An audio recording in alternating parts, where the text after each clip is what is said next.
మట్టి దేవుని ఊపిరి కలిస్తే మనిషి అయ్యాడు. ఇది బైబిల్ చెప్తుందండి. మనిషి శరీరాన్ని స్టడీ చేయగలిగిన జ్ఞానం డాక్టర్కి ఉంటుంది. చాలా అద్భుతమైనటువంటిది, అది చాలా ఆశ్చర్యకరమైనటువంటిది. నరాలు వాళ్ళకి తెలుసండి. మనిషి నడక తెలుసు, మనిషి పడక తెలుసు, మనిషి తిండి తెలుసు, మనిషి ఊపిరి తెలుసు, మనిషి ఇవన్నీ తెలుసు.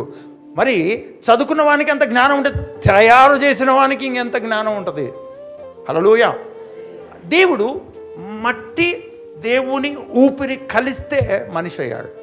అంతకంటే ముందు ఏం రాయబడిందంటే తన స్వారూప్యము, మన స్వారూప్యంలో మన పోలిక చొప్పున నరులను చేయదము.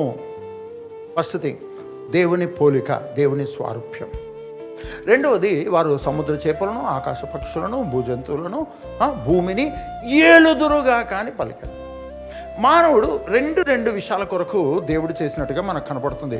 ఒకటేమో ఆయన పోలిక, ఆయన స్వారూప్యం కలిగి, రెండేమో ఆయన సృష్టించిన దాన్ని ఏలుబడి చేయడానికి, భూమిని ఏలుబడి చేయడానికి దేవుడు మానవుని చేసినట్టుగా ఉంది. దేవుడిలాగా ఉండటం అనేటువంటిది మినిమం లైఫ్ అండి. మానవునికి మినిమం లైఫ్. ఎందుకంటే దేవుడు తన స్వారూప్యంలో తన పోలిక చొప్పున నరుణ్ణి చేసి ఉన్నాడు. దేవుడు ప్రాథమికంగా ఆయన ఇచ్చిన జీవితమే అది.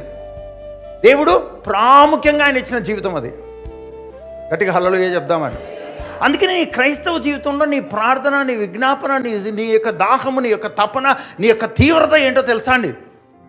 నేను క్రీస్తు వలె ఉండాలి.